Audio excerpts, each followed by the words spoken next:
is a presentation of the Match Talk Podcast Network.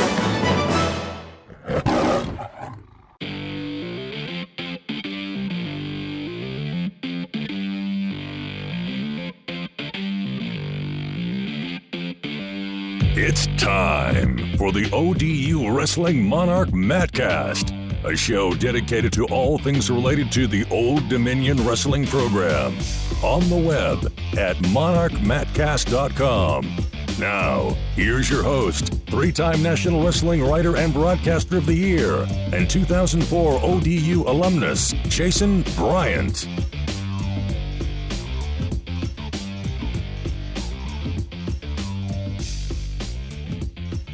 Episode 32 of the Old Dominion Wrestling Monarch Matcast. My name is Jason Bryant, here with you as always. Today, our guest, All-American and 2009 NCAA finalist Ryan Williams, the second finalist in school history following Jody Staler in 1994. Willie, you've been out of the wrestling world, out of the program. You're still a little bit involved in the world of wrestling, but what is Ryan Williams up to these days?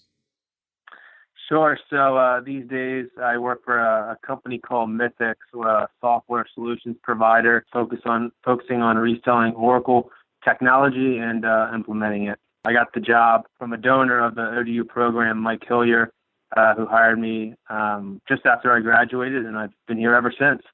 And you're not the only Old Dominion Wrestling alum that you see on a daily basis with that company.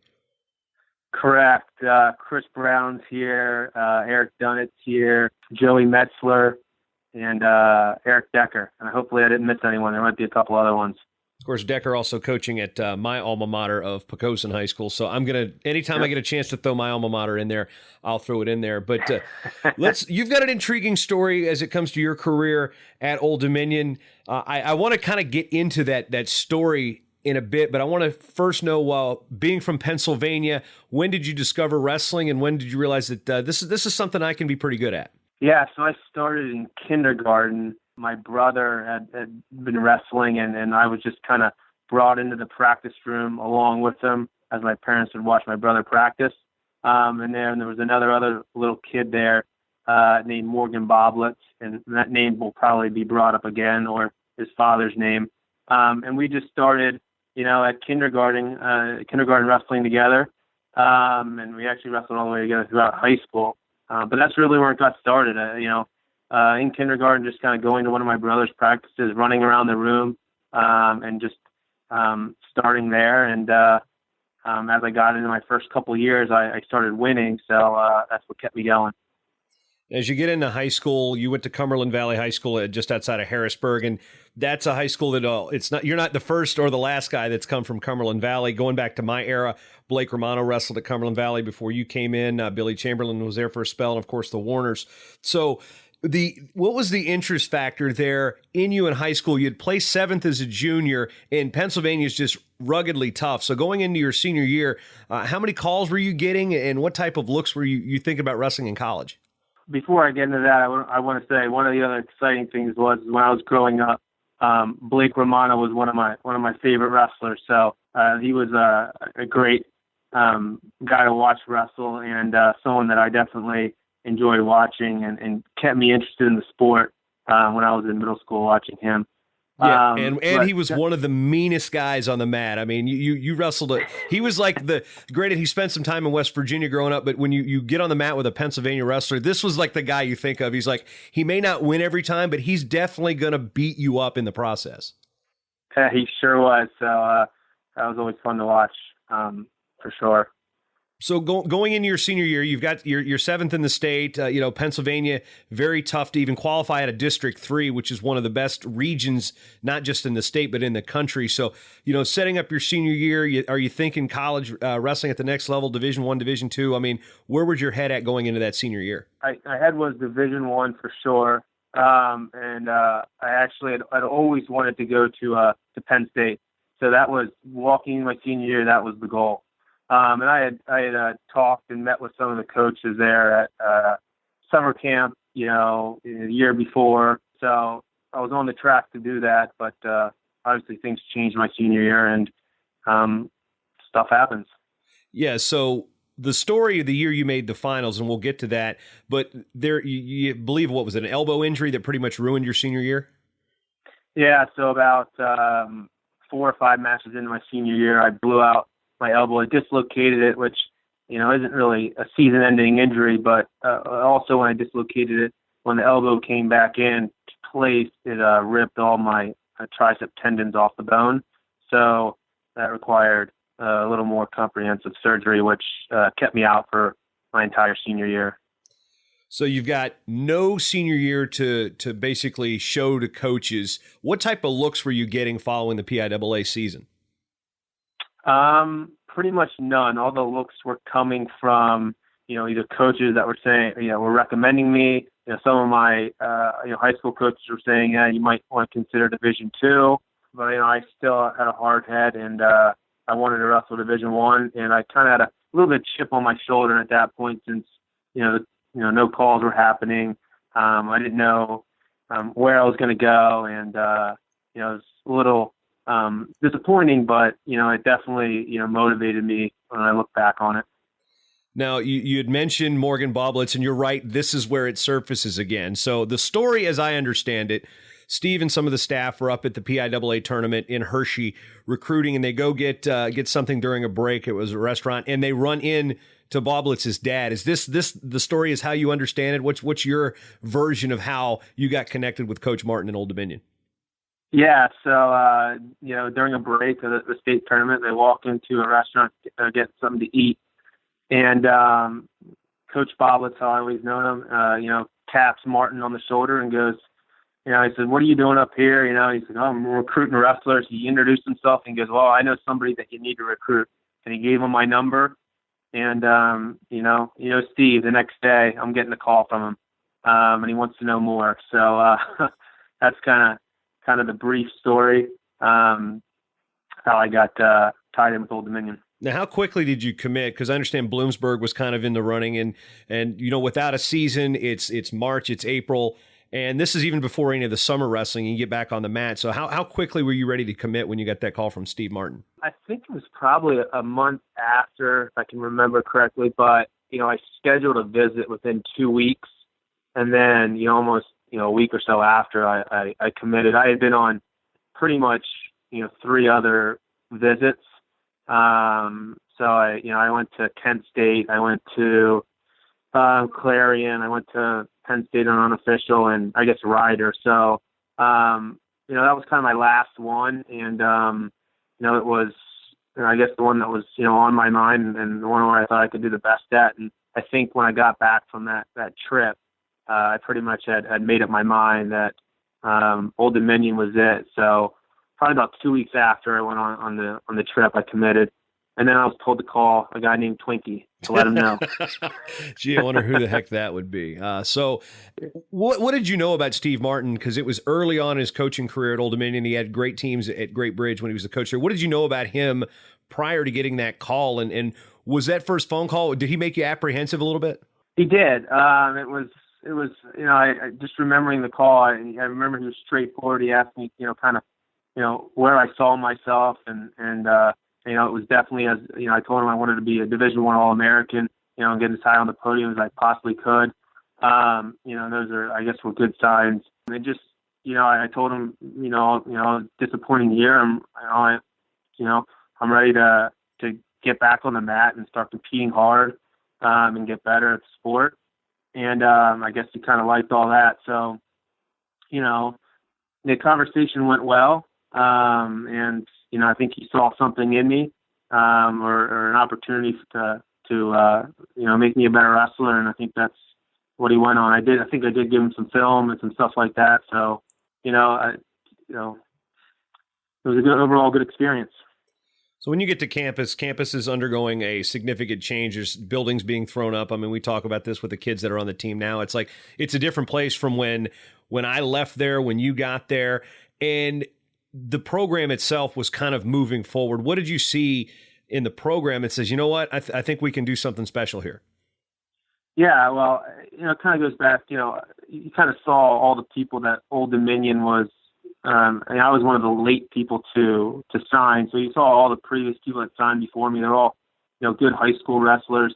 And the pitch is to be a part of something and build Old Dominion into a great program.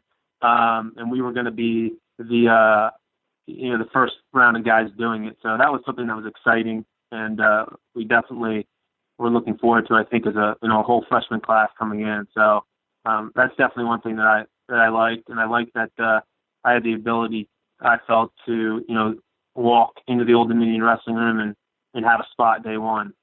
What was the scholarship offer? Because you're usually getting, with 9.9 maximum scholarships, I don't even think ODU was fully funded at that juncture in time. I mean, what was the lure there? I mean, was it the story is what, $1,000 or books or something like that to get you landed?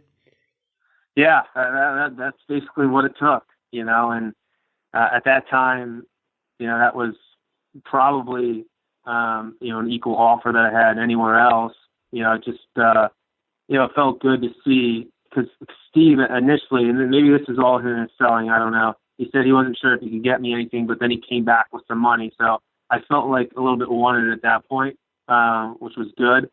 And I felt like he was taking a chance on me, and I saw the potential with the program. So I was willing to take a chance as well.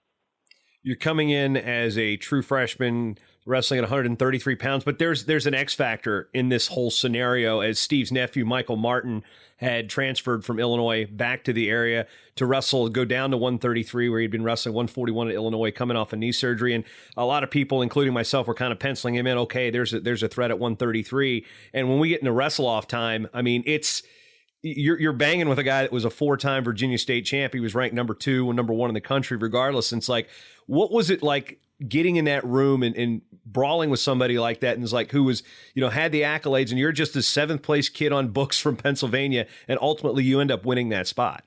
Yeah, it was exciting. I knew I could compete, with anyone. With him it was a little different, but it was a good experience. I mean, just wrestling hard for 7 minutes is what got me in that spot. Being in great shape, and just continually getting better at my positions really was ultimately what got me there. So it was exciting. I didn't really think too much about he's a 4-time state champ. I mean, as Pennsylvania people, we laughed at Virginia 4-time state champs a little bit. Fight maybe there. I shouldn't say that, but I already did, so I'm not going to take it back. We were a little cocky in Pennsylvania. You know how it can be, and we knew we had a great wrestling state, and we knew 7th at the state. Means you can contend with state champs out of any other state, and I even though I was 7th in the state of Pennsylvania, I'd beaten state champs from several other states in high school over the summer and wrestling and things like that. So just because he had won 4 state championships, that really didn't mean anything, or I really didn't think anything else of him. It's a wrestling match. You go out there and you wrestle who's in front of you. Yeah, you find yourself in the lineup as a true freshman without having a senior season in high school. And I'd say the label on you that year was fairly one-dimensional in terms of you were a cradle guy then. I mean, how much did you have to develop your technique and get better in the situations? And how much, for those that were unaware of that season, how much did you rely on the cradle that season? A lot, and I relied on reversals because I was terrible on my feet. My defense was terrible. I really only had one shot, and it wasn't a great one. So there would be often times where some matches where I would get taken down twice, or taken down 3 times, get a reversal, get on top, cradle the guy, and pin him, and win the match. Or I would get taken down, reverse the guy, and ride him out and win like a 3-2 match on riding time or something like that. So a lot of different matches, but it was, you have to find a way to win, and it was staying in the positions I was good, which was top and on bottom, and trying to get reversals.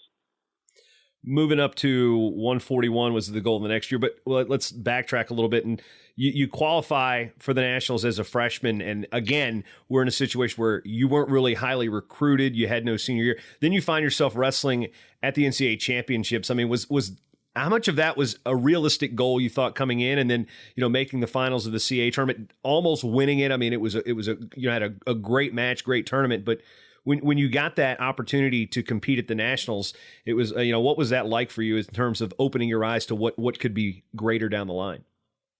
Yeah, it definitely was a great experience. I mean, it's kind of like the first time I made the state tournament.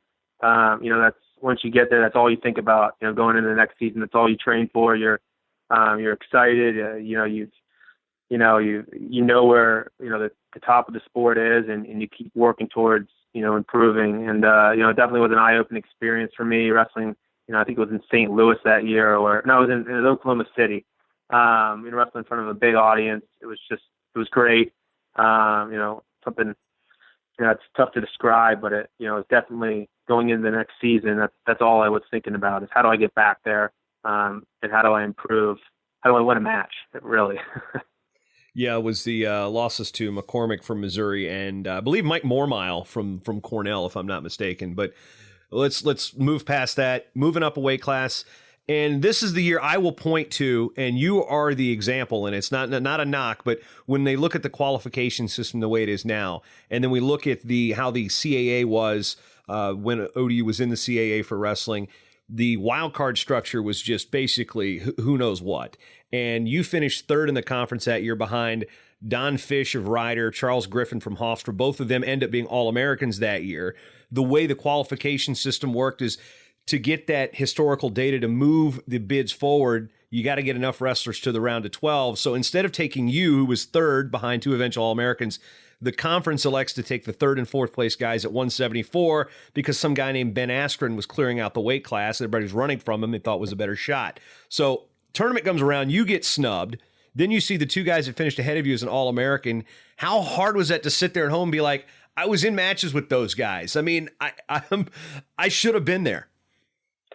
Yeah, it was tough, but that it really was just it was actually kind of a blessing in disguise too. I knew I deserved to be there, but the fact that I wasn't there and I got to watch the whole tournament and see those guys go through the brackets, and both of them were I think in like the semifinals or something like that, but both of them ended up being All-Americans. It just made me think, well, heck, I was in, 1-point matches with some of those guys. I definitely deserve to be there, and I definitely, be an All-American next season. Just as I've been in matches with those guys. So, and also, you could see, anything can happen at the national tournament. It was good to see that. The year before I probably didn't see it as much because I was wrestling, but it just, gave me that sense that I deserve to be there, and that anything can happen once you qualify. Junior year, you make the show again, and there's a guy. And at this time, Kent State and ODU became a pretty healthy rivalry with the Virginia Duels. And granted, they weren't in the same conference yet, but you end up wrestling Drew Lashaway from Kent State, and every time you wrestled this guy, it was a freaking overtime tiebreaker type of war. You have to get past him. Then you get the number one seed, Chad Mendes from Cal Poly. Let's just talk about what it was like to wrestle a guy who was built like he was as wide as he was tall at 141 pounds, a guy like Drew Lashaway. Yeah, he was tough, and it was a war every single time we wrestled. Heavy clubs. Every time I shot, it was like running into a brick wall.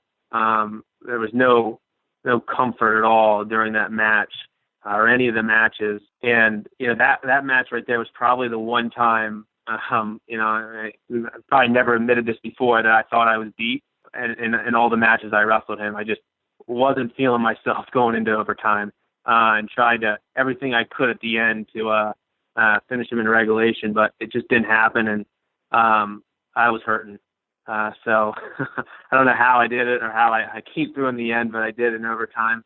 But I have a feeling he was feeling the same way. So, it's just one of those guys that it's a war every single time you wrestle. And I was fortunate enough every single time, I think, to come out on top, which was tough.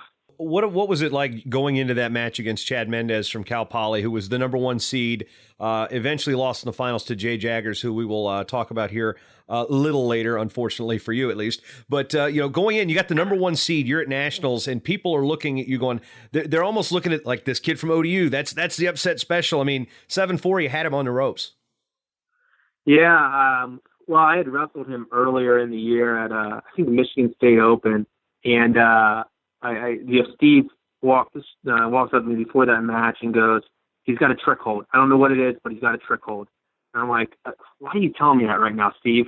2 seconds before I'm stepping out in the match. Well, he did have a trick hold, and he cement mixed me in 30 seconds and pinned me. First time I was pinned since 3rd grade. So that's a little bit of history, before wrestling Mendes at the finals. But I was going in that match feeling pretty well. I had taken the shot where he pinned me. I was in on his leg. So I felt like, he was underestimating me a little bit, or hopefully he was going to be underestimating me, and I could take advantage of that, and upset him. And there's a couple scrambles that happened that kind of were out of bounds that, had I been in the middle of the mat, may have changed things a little bit. But I ended up losing that match. I guess it was 7-4. So you drop down, another Pennsylvania guy hanging around, Tim Harner at Liberty, and ends your season, which was a great season up until that point. And when that loss happened, what is the mindset that goes into that? This is a guy that you'd had success against, and then it was tight, and the next thing I know, I remember looking, I think you were up, and then I look over and you're down. I'm like, what the heck happened? And how do you adjust from a season-ending loss like that, knowing you've got, okay, I've only got 1 year to go? How quickly did you start thinking about next year at that moment? Yeah, that was tough. I had beaten him pretty bad earlier in the year. I felt really confident, really good going into that match, and I got put on my back, I think, for 2-2 or something in some scramble. And he's one of those guys, very long and lanky. So when he's got a lead, he's really good at protecting it. And I just couldn't rally back, and that was devastating. That was tough. That was probably my worst loss of the year. It couldn't have come at a worse time. So I was pretty down on myself, but I just kept thinking, one more shot. I got to get back to the national tournament, and I can get on the podium. And that was kind of my thought process. I told Nicholson, he was an All-American that year. I was like, rub it in my face, every time you see me. It's just going to make me want it even more. So, it was tough, but, I knew I deserved, I knew I had another shot, and I knew I could, deserve to get on the podium. So that was kind of the mindset going into my senior year. So Matt Storniolo comes on staff, who was an All-American at Oklahoma, now the head coach at Northwestern. And understandably, there's some questions, too, about the lineup. The talk was, okay, Williams can redshirt. Adam Kobala was on the team at a time. He was a junior national runner-up from Ohio, highly sought-after recruit. And it's like, okay, redshirt Williams, Kobala's going to be in there. He doesn't get cleared medically, so this kind of disrupts the schedule. What was that plan? Was the plan for you to redshirt and Kobala go 41 until the medical issue happened with him? Yeah, there were certainly talks about that, but nothing was ever, finalized. That was kind of ongoing. But I said I'd do whatever was necessary for the team. Whatever you guys wanted me to do, I was fine either way. I felt I was ready. And ultimately when I think Kobala didn't get cleared, it was, they made a decision to move forward with me, and that was it. I was all right with it. I was ready to go. I was itching to get back out at nationals. So, it worked well in the end, I think. When you look at hindsight, say you redshirt, then the next year you're at 41, some kid named Kyle Dake comes in and wins it. And you ever look at it and be like, man, wonder what would have happened if I redshirt? Could I have made the finals again, and would I have had to wrestle Dake? Yeah, it certainly kind of run through that in your mind a little bit, but then you kind of get back to reality. You look at like what all took to get to the finals. That's not a shoo-in. All the hard work that goes into that. What if you got hurt? And all those other things. So you certainly do think about it, but nothing more than that. I never, in the back of my mind, I still think wrestling that year was the right thing to do. Even though there was a lot of people graduating, I still believe that was the right move. And I'm happy that's how it ended up. So with Storniolo coming in, how much did he really, help you jump levels? Because, you see, okay, guys, that the first time they place as a senior and it's second, that's kind of rare. Carl Fraunhofer kind of did that as, another PA guy, Brock Height, was asking me about how he compared Fraunhofer's move up to from not placing to second his senior year. How much was Storniola a factor, and how much did the whole, okay, this is my last shot in your mental preparation change going into that senior year? Yeah, Storniola was a huge help. I mean, he his big focus and where he really helped me was, perfecting the scrambling and being able to stop people when they scramble, which was huge. I mean, at that point in time, you were just teaching how to scramble. You weren't teaching really how to stop scrambling, which Storny had all those tricks in his bag. So that was huge. Definitely helped with my confidence. I was going toe to toe with Storny every single day in the practice room. He was an All-American at the weight above me. Whether he was letting me, go toe to toe with him or not, you have to ask him that question. I don't think he was letting me, but we'll let him answer that for himself. Well, we'll have to bring that up on Storny when we get Storny on the Short Time Show. We'll have to make sure we throw that at him. Yeah, ask him. Let's get him on record one time. I don't know. No, he and Storny are good friends, but it was a huge help. He definitely helped my confidence. He definitely was very good at help preparing me for matches, in a different way. So he was a huge, huge part of the success that year. And I do think, knowing it was my last shot, going out there and just leaving everything on the mat definitely helped as well. It helped open my wrestling up. I was scoring more points, and on the attack a little bit more than some of the previous years. So all that together, made the year pretty well, or end up pretty well.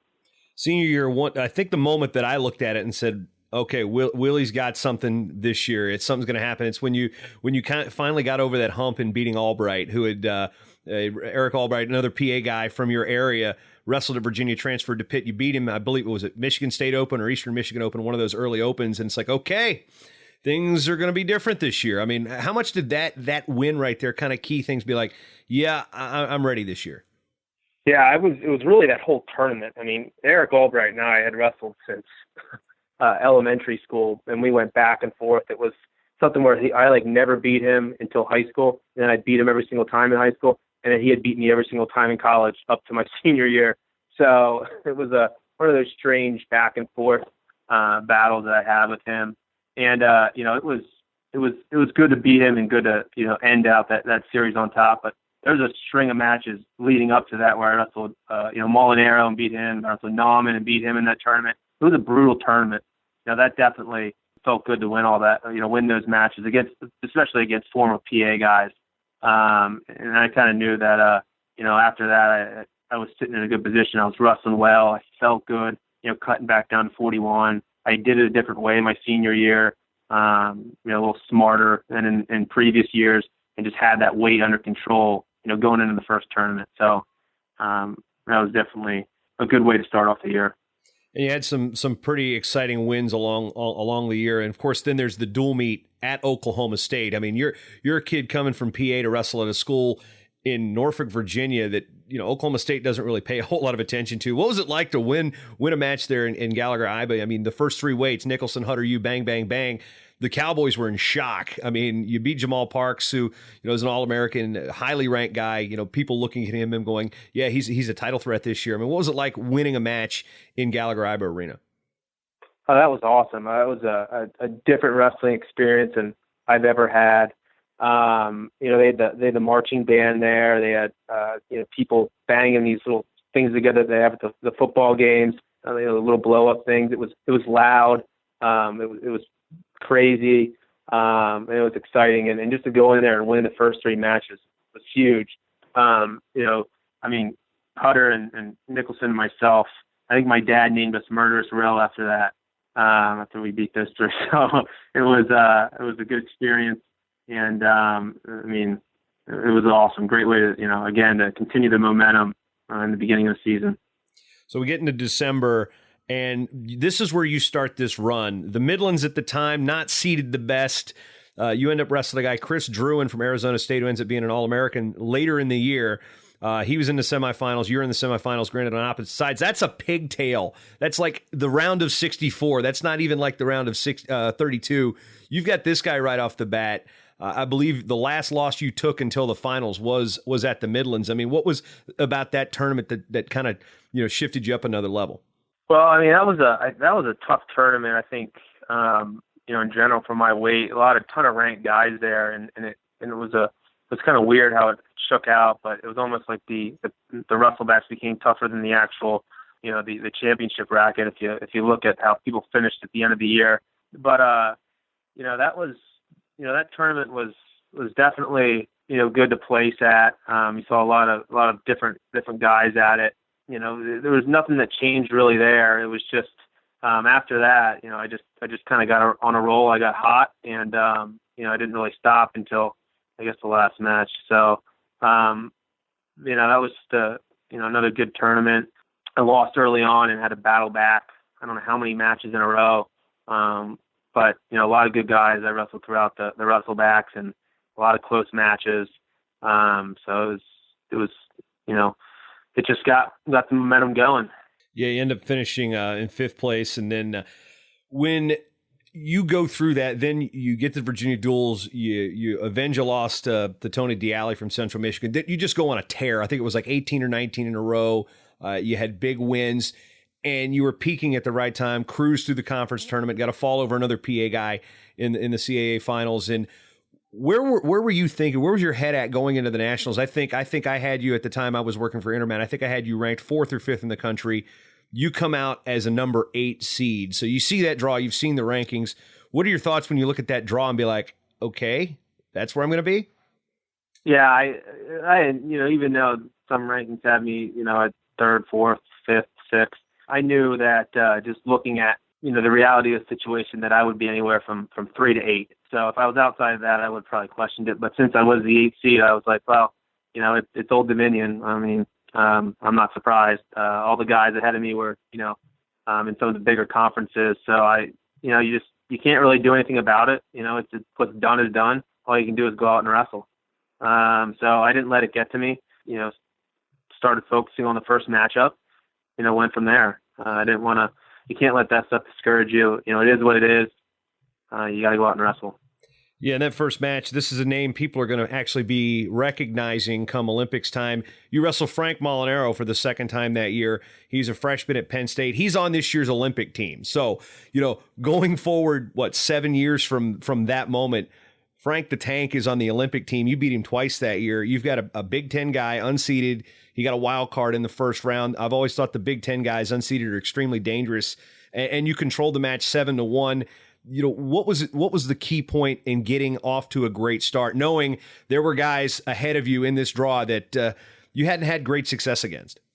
Yeah, I mean, it was good to get that win. I mean, I wrestled Frank earlier in the year, and even though I beat him pretty good, it was a hard fought match. I mean, he didn't give up. He's a very strong wrestler. I'm glad I got him as a freshman. He's not allowed to have a rematch if he ever wants one. That's over. But no, it was good to get off to a great start. I mean, it was a close match. It was 0-0 going into the third period. I got an escape and a few takedowns, but it was good to just get off on the right foot, beat the Big Ten guy because I knew going into that match, even though I'm seeded and he's not seeded, he's a tough wrestler. Even though I beat him before, he made it hard. Even though the score didn't show that, it was still a hard fought win. So just getting that behind me and advancing was key. Now here's another story about Ryan Williams that I tell. The next 3 bouts, we've got Joe Caramanica from NC State. He'd beaten you in college. Ryan Prater from Illinois. He had beaten you in college. He actually had upset Kellen Russell, the number 1 seed, the round before. Alex Crom from Maryland. He had beaten you in college. So to make the finals, to make this run through the finals, you've got to beat 3 guys consecutively that had dealt you losses during your college career. So going into Caramanica, who is a dangerous guy, he had pinned Corey Jansen in the opening round, and a Pennsylvania guy can give you problems. I mean, when you started beating these guys, it's like, wait a minute, I've lost to him. I beat him. How much of that loss was in the back of your head? How much did it drive you, or was that completely a non-factor? Oh no, it definitely helps. It definitely, snowballs. And it just keeps your momentum going. I mean, your confidence high. I mean, Carmatica was, a guy I'd been 1-1 with, in college. He was tough. He was dangerous. So it was good to get that win and to do it pretty handedly. So that was definitely helpful moving into the next round. And then Prater was extremely tough, extremely hard, very good at scrambling, very tough to control. That win was huge. 'Cause I think he had beaten me the year before. So I'd never beaten him before. So I think I was 0-1 against him. So I was nervous about that match. It was in the morning, after a 1-hour weigh-in, the second day. That was definitely the biggest match, I think, of the tournament. That's the one that, I'm typically not the best in the mornings. I'm not a morning wrestler. So that win was definitely, was key and definitely gave me a lot of momentum. Yeah. And you got the reversal at the buzzer. Yeah.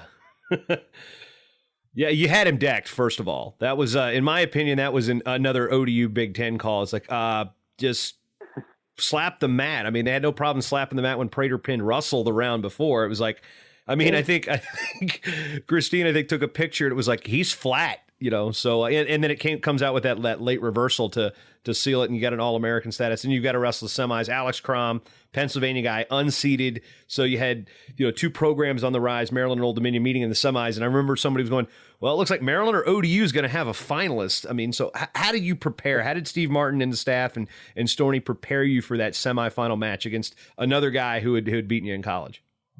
Yeah, so, Alex Crum and I wrestled, going back to high school. He beat me a few times in high school, beat me in college. I had never beaten him, but I was feeling good coming off the Prater match. I knew the nighter, the matches later in the afternoon, especially when I had a match underneath my belt, I was always stronger. I didn't, the gas tank was always full during those matches. So I felt really good going into it.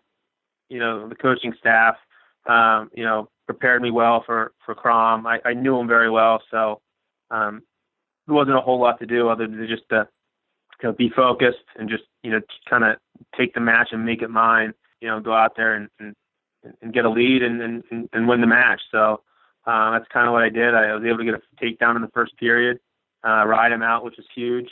And get a riding time point as well and an escape to get 4 points, which is enough to take the match. So, it was just all coming off the Prater match, feeling good. And, just knowing that, I've been in matches with Crom before. I know his style and, I know I can compete with him and beat him. And couldn't have done it at a better time. Saturday night, session 6, your opponent, Jay Jaggers, who had kind of an up and down season up until that point. It had taken some losses. People are wondering if he's cutting too much weight. And this is a guy that you had an experience with earlier in the year, and it was like, okay, this guy, returning national champion, you're on the stage. You're not just on the podium. You're one step away from the top. ESPN, prime time.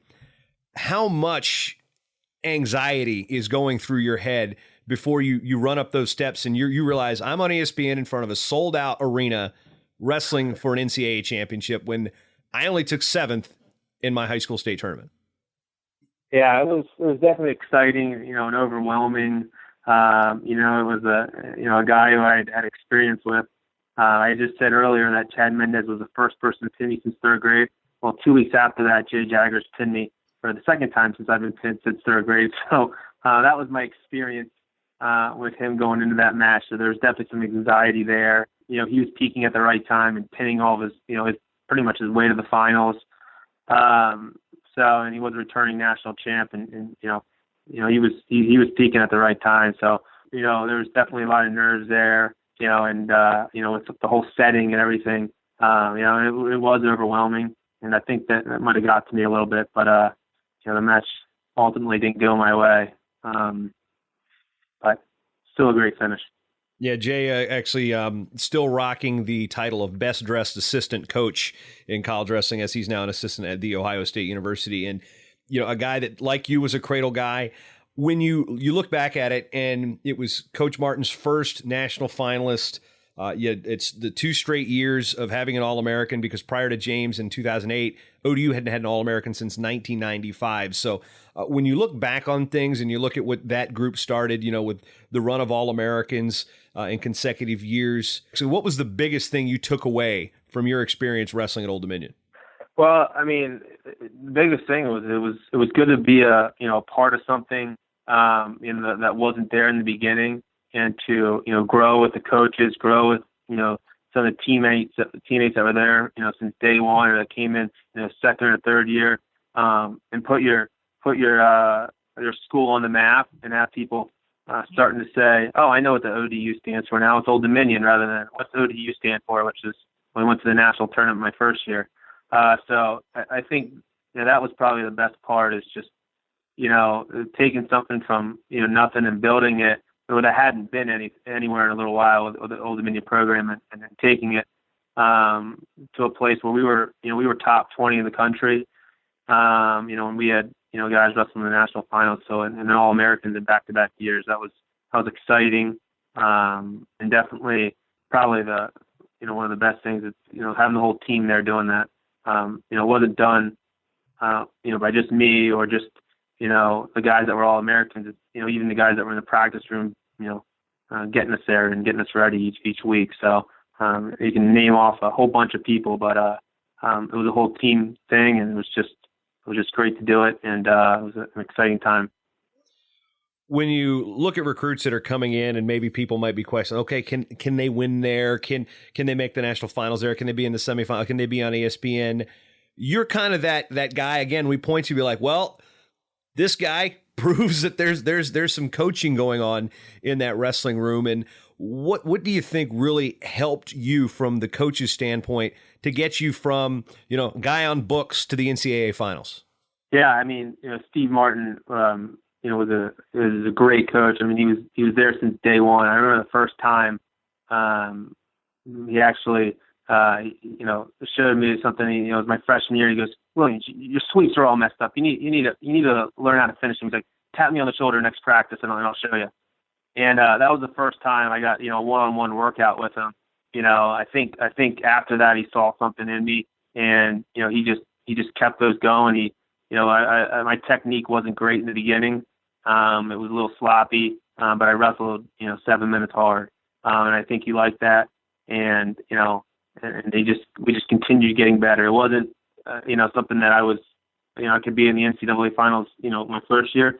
It was a work in progress. It was something we continually worked on every day, and it just little steps and little things each week and each month. You just continue to get better at.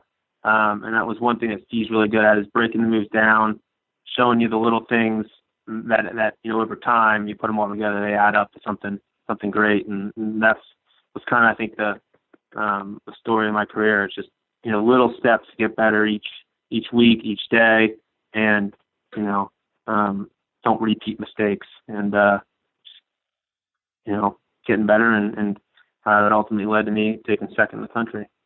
So how close do you stay with the program? You said that you've got your fellow teammates that are working with you now. I mean, I assume that you get to the matches when you can, but are you doing any coaching, or is it just work and go to some matches? Yeah, it's work and go to some matches. I do some individual one-on-one drills with some high school kids around the area at Cox High School. So I do a little teaching when I can. But it's basically been, show up to the matches, say hello to everyone, introduce myself. I don't go back into the college room really anymore. They've got I almost have a target on my back if I get on the mat. And I can't go for too long. So before I start to get hurt, I mean, the college kids, there's no holding back.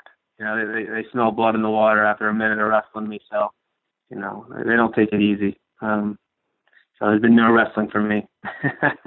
Yeah, you do get a chance to get to some of the tournament. I know I saw you out after the finals in St. Louis when basically everybody's like, all right, season's over. We get to blow off a little steam. I think that was the last time I ran into you. But Willie, always a good time talking to you and being able to tell the story. And basically, if there's a pitch now, if there's anybody listening that says, hey, yeah, guess what? I performed at Old Dominion. You can too. Yeah, I mean, Old Dominion's a great, university. They have a great coaching staff.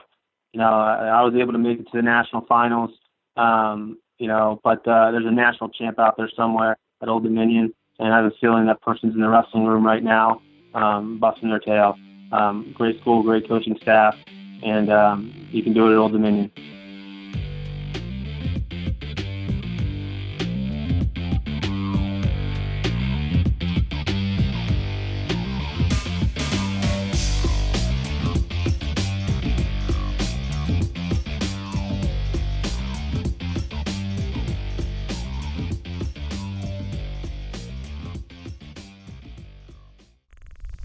Show is part of the Matt Talk Podcast Network. For more wrestling podcasts, head over to MattTalkOnline.com.